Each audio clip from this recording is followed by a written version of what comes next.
Hello, today I will be replacing the screen in my Elitebook 840 G2. The tools I will be using are a box cutter, a Phillips screwdriver, and a flat-headed screwdriver. If you want to use something like a guitar pick or something made out of plastic instead of a box cutter, that might be better if you're concerned about scratching something. Other than that, we have the laptop and the replacement screen. I got my replacement screen from laptopscreen.com. I don't have any complaints about it, and it seems to be perfectly fine. Now, the first thing you want to do is to remove the bezel. I've already removed most of mine to save some time, but the way you do it is you take the box cutter and you put it in between the bezel and the back cover and you just pry it open. The easiest way is to start in the upper corners and work your way down from there. Just take your time and be careful. One little thing to note is that there is some glue in the two top corners, and if it's the first time opening it, it might take a little bit more effort in those areas. Now, once you've removed most of it and you reached this part, you have to be very careful about the hinge covers. They are the most annoying part of removing the bezel.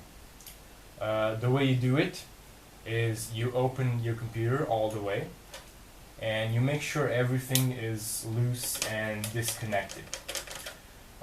Once that is done, you will lift the hinge covers up with something.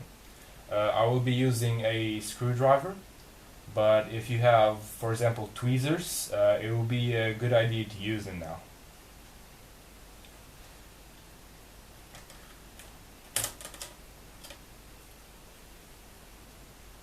Now, once that is off, you will see 4 screws, and you will want to remove each one of them. They're all in each corner.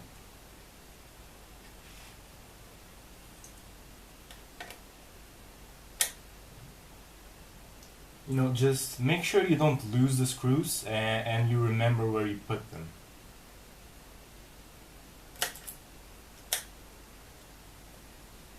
Once you've removed all the screws, the only thing left is a connector in the back of the panel.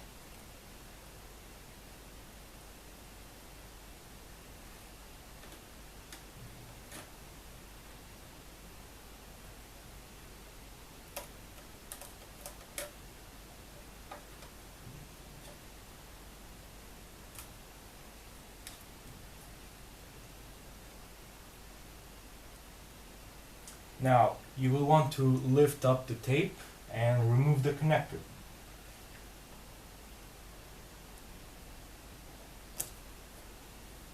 Now you can put your new screen in.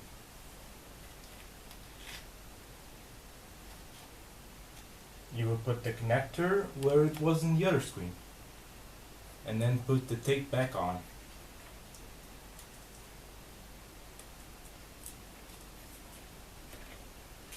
Now we're going to put the screws back in. Now it's a good time to check if the new screen is working properly.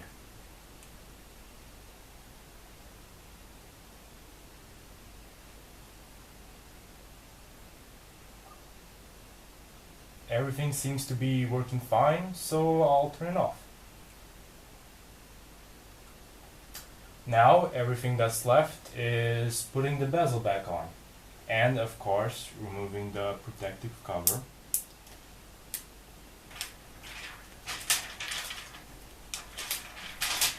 Now, to put the bezel back on, you will put it first in the hinges and then go up from there.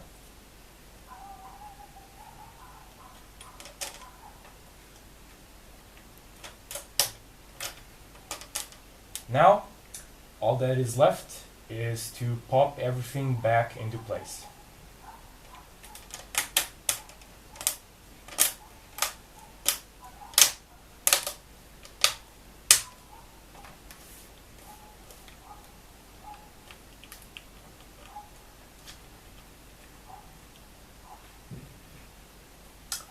And there you go.